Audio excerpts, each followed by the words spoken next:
So, were you composing while working this job, like the day job kind of thing? I Yeah. was, yeah. I was composing, playing a lot. I actually took evening classes at Juilliard. I studied some composition with Ryan Straber, who I think is known more of like an audio engineer, and just trying to keep things sharp and keep myself active in that world. Yeah. That's really interesting. And I've kind of struggled with thoughts like that myself where, I work in radio, which is not too far afield from what we do as composers. There's still audio engineering and production that I do that's pretty much the same kind of creative process in many ways as writing electroacoustic music, for example, working in a DAW and all that sort of thing. And I kind of had that same thought once where it's like, well, yeah, I'll work a day job and I'll retire early and then I'll compose later in life. While still kind of and it's like, that's not really gonna work for me. I don't really like that. I haven't cut out the middleman yet, but still composing. Yeah, it was a risk. I mean, I think I don't know. I think I was also kind of stupidly naive, and I just thought, oh, I'm going to go to grad school, then I'm going to get a job, and it'll be easy. And maybe I didn't necessarily think it would be easy, but I had maybe more self confidence than I should have had. And I've always had this kind of mantra where when you make a decision and you go down a certain path, it's useless to think like, what if I had done Yeah. something else? And I applied that same principle towards graduate degree in music. And so once I went in down that path, I basically just threw all my weight behind it. And there were some really difficult moments, especially after the degree, my PhD, where I wasn't getting any nibbles for academic job applications, and I came to the realization that holy, this is actually wildly competitive and incredibly difficult, and maybe not a this artistic, wonderful, fulfilling career path that I thought it would be. And so there were some scary moments where I thought, oh well, I can always go back and work at a law firm again, and go back to law school and oh, whatever, change paths again. So it wasn't necessarily like a straight trajectory career wise, Yeah.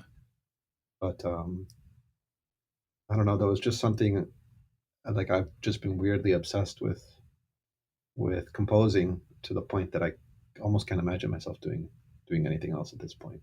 For sure. I wanted to talk a little bit about your Nicaraguan roots. And so I know a handful of your pieces kind of draw on events and people in Nicaragua and whatnot. So I'm wondering if you can talk about those roots and how that influences your music. Absolutely. So I'm 100% Nicaraguan. Both my parents are from there. Grandparents, everybody. My whole family has always been Nicaraguan. But of course, if you hear my accent, I could pass as a North American very easily because my parents actually fled in 1979 before I was born. They fled the Sandinista revolution. They did that, it was just a very difficult time in the period of the country. And they fled, as they say it very poetically, with three kids and two suitcases. My grandpa had been stopped at like a traffic stop a couple days before they fled, and he was arrested for no reason. It was just kind of an arbitrary thing that tends to happen with dictatorships. And I think at the time they also burned his car and left it on the side of the road.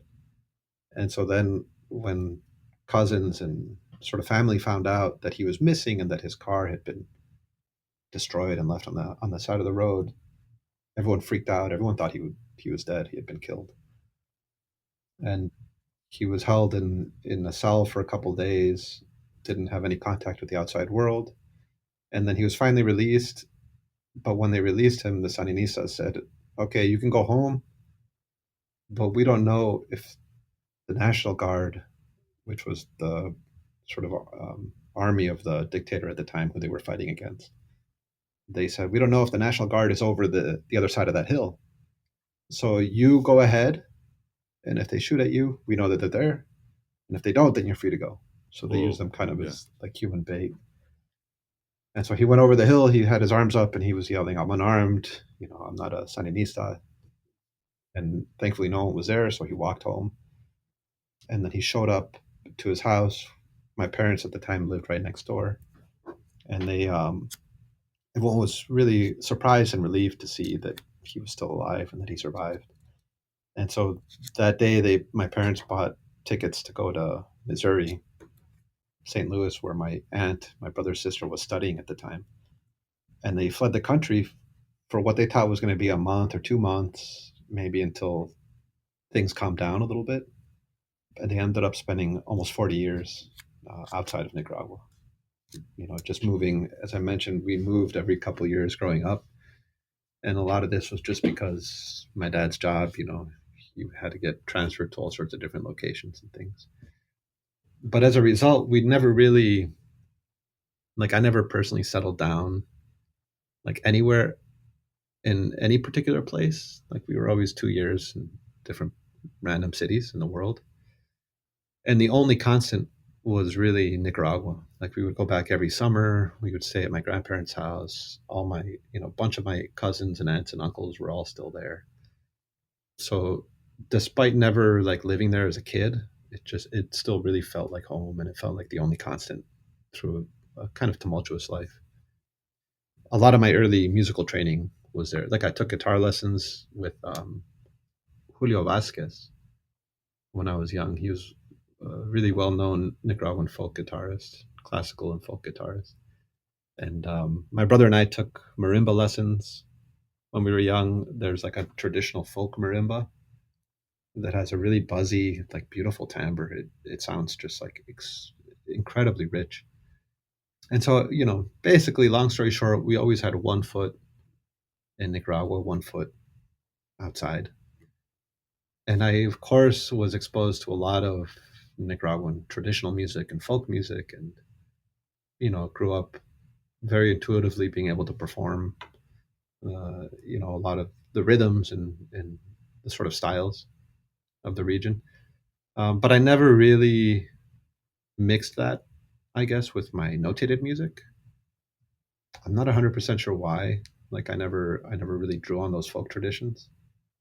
But to me, it felt like, when I was studying with Julio Vásquez, we were learning some Nicaraguan folk songs, and there was sheet music, but it was very minimal.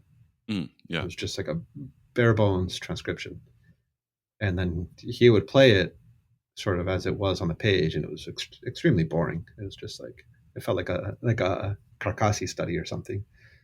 But then he would embellish it, and he would add all sorts of cool rhythmic things and intricate bass lines and just all kinds of amazing embellishments. And to me, that's what became the most interesting aspect of it is the most interesting aspect of the music, is what's not on the page necessarily, but the sort of performance practice that's surrounding all of the folk music. And I was never convinced that that could be captured through notation. And so to be honest, I've always been almost annoyed at people that try to take, especially Latin American folk music, and then put it in this cage and present it in a concert hall with highly polished instruments with performers that have no idea what the performance history, the performance practice history is. To me, it seems really weird for some reason, disrespectful to the folk music. Sure. And so, I've never, for some reason, never even attempted to kind of resolve that issue. But there have also been instances where that's what people expect to hear when they hear my music. So it's been a little bit of a, I don't know, a strange thread through my compositional career. People sometimes expect to hear these Nicaraguan folk tunes, but they're not really there. And the only time I've even gotten close to incorporating one is in a recent piece that I wrote, Nosotros hemos puesto los muertos, which is a sort of meditation on the political crisis in Nicaragua. And in this case, I use a really abstracted quotation of not even a folk tune, but more of a popular tune. And even that felt a little strange to me. Yeah, I didn't quite feel comfortable. Like I did it, and I think it worked well on the piece, but it definitely was not the central feature of the piece. It was kind of like a little hidden Easter egg that only Nicaraguans would be able to pick out.